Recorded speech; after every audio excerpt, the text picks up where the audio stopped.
After the election, I saw a number of cocky remarks about the results of the New York gubernatorial race. Before the election, there was a lot of talk about the possibility that Republican Lee Zeldin might defeat incumbent Democrat Kathy Hochul, and this likely prompted many of these comments. In response, I'm going to point out a few facts.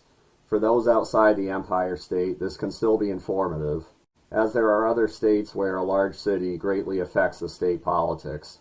The first line here shows the number of votes and the percentage of the vote won by each candidate. This is remarkably close for a political race in New York State. More than 43% of the state's population resides in New York City, which is overwhelmingly Democrat.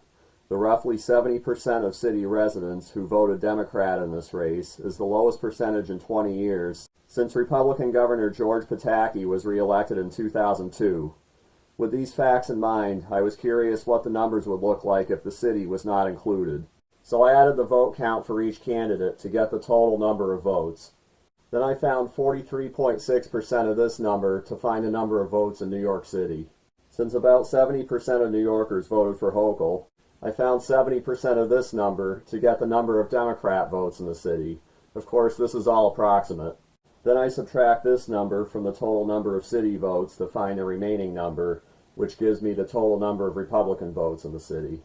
Now that I know roughly how many votes for each candidate came from the city, I subtract these votes from the total number of votes each candidate received to find the number of votes that came from the rest of the state. This is the result. I found the percentage of Democrat votes by taking the non-New York City total and dividing it by the state total.